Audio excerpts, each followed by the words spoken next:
Tarth has lulled many a novice sailor into complacency. Our lush island sits on calm blue water like an emerald set into a sapphire. You would never guess that such a vision is only the sheath hiding the blade of Shipbreaker Bay, with its treacherous tides, unpredictable gales, and sharp rocks lurking just below the water's surface. The storms that blow through the bay water the Kingswood and Rainwood, two of the great forests of Westeros, and they give the Stormlands their name. Even without our weather, we have more than earned our name in strife. The first Storm King, Durin, started his reign by declaring war on the gods themselves. He loved the daughter of the sea god and the wind goddess, but they forbade the union. At their wedding, the gods unleashed their might, pulling down his hold and killing all of Durin's family and guests, though his wife shielded him. Durin vowed to rebuild, and when he did, the gods again destroyed his home. His counselors begged him to retreat inland, but he would not abandon his wall. Finally, with the counsel of the Children of the Forest, or perhaps a young Bran the Builder, Durin raised a seventh castle that, try as they might, and still do, the wind and sea gods could not tear asunder. Durin took the name God's Grief and called his new home Storm's End. Having beaten the waters to the east, the Storm Kings turned their gaze to more practical enemies, the Reach, Riverlands, and Dorne. For thousands of years, the Storm Kings fought the Gardener Kings of the Reach and various families of Dorne for control of the Dornish marches just below the Red Mountains. The fighting didn't stop until Dorne married into the Seven Kingdoms, a mere 100 years ago.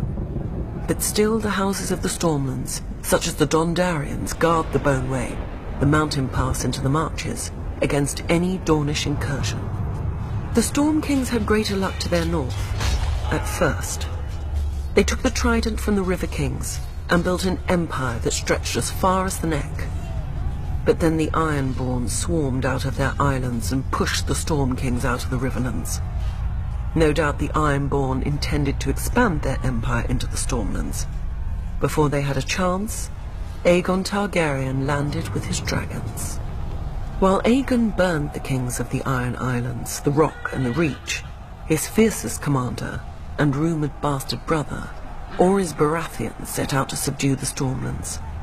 No matter how fierce a warrior he was, no one could have envied his task. Storm's End had seen thousands of years of war and never fallen. But Argilac, the Storm King, chose not to barricade himself behind its walls, and gave Orys the battle he must have hoped for. Orys slew Argilac, and took Argilac's castle, kingdom, daughter, sigil, and house words. House Baratheon became the lord of the Stormlands.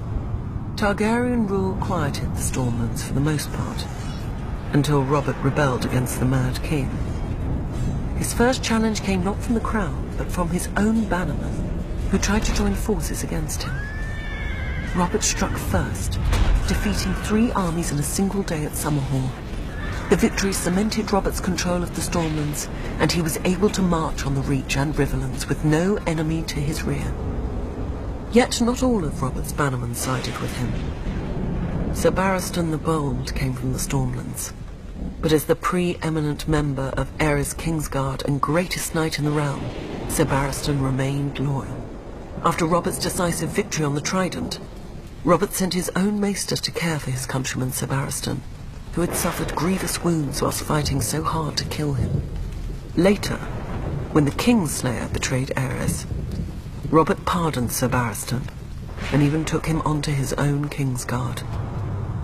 When Robert lifted Mace Tyrell's ill-managed siege of Storm's End and returned to his ancestral home, he realized the dream of all the Stormlords before him, to rule the 7 kingdoms.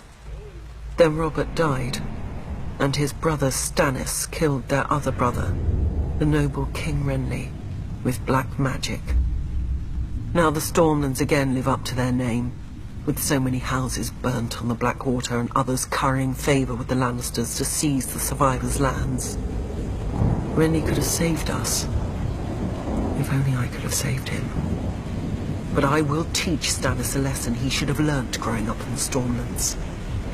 As lightning gives way to thunder, so too must murder lead to vengeance.